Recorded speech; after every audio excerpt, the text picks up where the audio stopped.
With WrestleMania season fast approaching, the Royal Rumble presents the ideal first opportunity for superstars to stake their claim in the main event of WrestleMania, but it also presents the opportunity for a lot of potential surprise returns, whether it be superstars returning from injury or people we haven't seen in the company for a very, very long time. But if you're new around here, guys, what's going on? I'm Ketch, back with another video on the channel. If you like what you're hearing, don't forget to drop this a like and a subscribe, as it really helps the channel grow. And let's get into 5 potential surprise returns from both the men's and the women's Royal Rumble. Starting with the men's Rumble, I think there's going to be a multitude of surprise returns here, but I've narrowed it down to 4 guys I'm hoping are in Sunday's Rumble. And starting off, we have Joe Hendry. Now, Joe Hendry is currently signed to TNA, but he's made a handful of appearances in the WWE over the last year, and he was last seen on WWE television in a losing effort to Ethan Page for the NXT Championship at NXT No Mercy. Now, Joe Hendry had a very popular 2024. It's probably one of the main reasons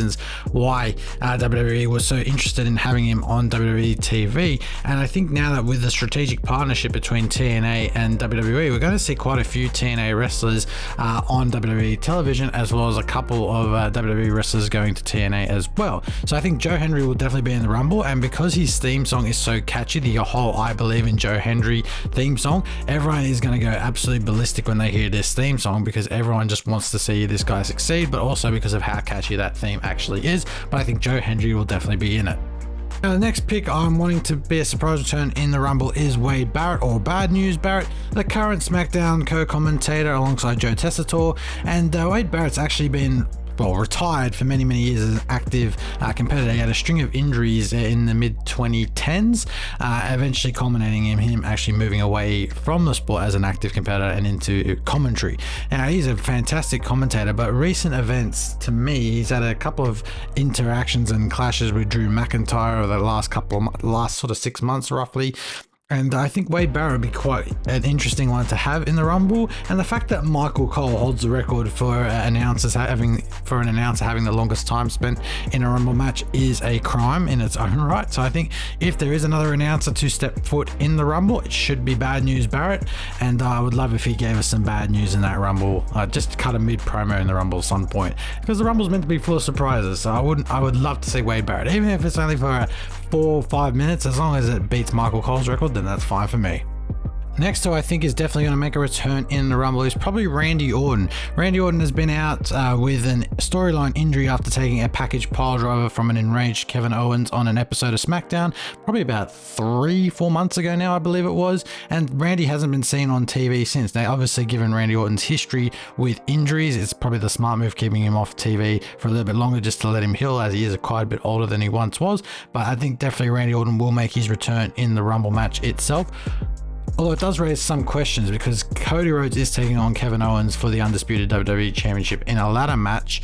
Will Randy actually return at that point at the Royal Rumble instead, or will he actually come in the Rumble itself? I think they will save him for the Rumble match itself, and it will be a fantastic return for Orton, who already has history in making grand returns.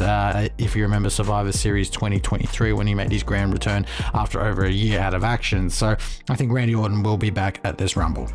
Rounding out the potential surprises on the men's side is Big E. Now, Big E was last seen on WWE television at the 10-year anniversary of the New Day, where he was brutally kicked from the group by Kofi Kingston and Xavier Woods. So brutal, in fact, that Kofi and Xavier have been ostracized. Also potentially spawn a New Day storyline heading into WrestleMania, which I'm sure the fans would be heavily invested in, given the heat currently generated to both Kofi Kingston and Xavier Woods. Now, moving over to the women's side of things, and the women's Rumble hasn't been as heavily advertised as the men's Rumble, and obviously the men's Rumble is much more stacked than the women's as well, but I do think the women's Rumble, as in previous years, been a lot better than the men's Rumble, or on par with the men's Rumble. But I think that it has a lot of potential for surprise returns at this upcoming Royal Rumble itself. And starting off with one of the 5 I want to be in the Rumble is Jordynne Grace. Now, she's similar to Joe Hendry. She is also in TNA and had recently had her last match in TNA, and I think has been signed to WWE NXT as well, but has yet to make an appearance on the brand. So don't be surprised if she's actually in the women's Rumble. She's been in a previous women's Rumble. I think it was last year's women's Rumble.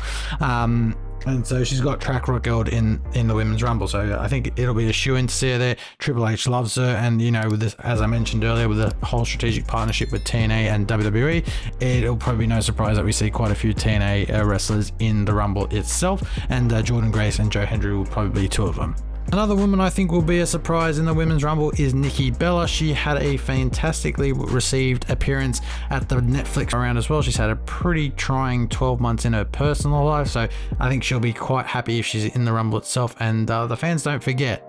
That's the one thing about wrestling fans and WWE fans in particular. They never forget, you know, definitely nostalgia creeping in, and Nikki Bella is definitely one of those sort of acts. So I think we'll definitely see Nikki in the Rumble, I think. Now, these last two surprise appearances are probably a bit more wishful thinking more than anything, but number 2 is probably a bit more likely to happen than number 1. So number 2 is Alexa Bliss. Now, Alexa Bliss hasn't been seen in WWE television for quite some time, actually. She actually took some maternity leave off to have her first child, and apparently she's got some contract issues at the moment, which is why she hasn't returned as of yet. Apparently she wanted some guarantees on potential dates. Now that she's a mother, she wants to spend more time with the kid, which is completely understandable, but WWE for some reason don't agree with that. So maybe whatever potential plans they had for Alexa Bliss, even including a potential Rumble appearance, might now not happen. But you know, it's the WWE, anything can happen, and we still have another 4 or 5 days till the Rumble itself, so anything's possible. You know, it can even be decided on the Rumble itself. Yeah, I think Alexa coming back will be great, because you know, I think the women's locker room has missed having Alexa Bliss in there. She just brings a bit of different variety to the locker room that we don't necessarily see on WWE TV every week, but having her back would be fantastic, but not only for the company but for fans in general. Before I announce this last pick, I just want to say, if you've reached this part of the video, just want to say if you're liking it so far, don't forget to drop it a like and a subscribe as well, as it really helps the channel grow. But let's get into who I think is the final surprise return on the women's side, and it's, of course, I'm thinking it might be AJ Lee. Now, AJ hasn't been seen, I think, since WrestleMania 31, I believe it was, in 2015, when she won a tag match with Paige. Now, since AJ is married to CM Punk. Now, back in 2015 and 2014 and earlier, CM Punk had a lot of issues with the WWE, which is why he ended up leaving, and AJ followed her husband out the door a year later and hasn't been seen since.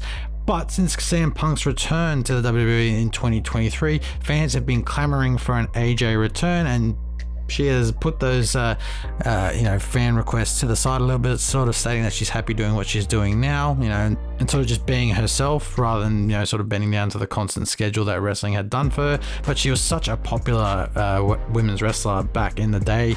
I say back in the day, it's 10 years ago now. It's crazy how time's flown, but she was that popular in the women's market and with the kids as well, that a lot of people would just want her back. And I think, you know, that's why CM Punk gets a lot of these requests from time to time.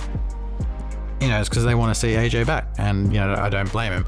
The pop AJ would get would be probably on par with CM Punk's return at Survivor Series. Probably not on par, but close enough, because that's how long she's been away from the business, a good 10 years to be exact. So, you know, if AJ was to return, that'd probably be the best return of the night, and would probably send shockwaves not only through the WWE, the women's locker, but across the internet wrestling community as well. But that's been the end of this video, guys. I hope you have enjoyed. Let me know what surprise returns you are hoping for in the Rumble itself. They can be as unrealistic or as realistic as possible, but anyway, just pop them in the comment section down below, and we can have a healthy discussion on it. But with that, guys, I'm going to leave you with it. Hope you have a good rest of your day, and see you at the Rumble, and see you with another video very, very soon.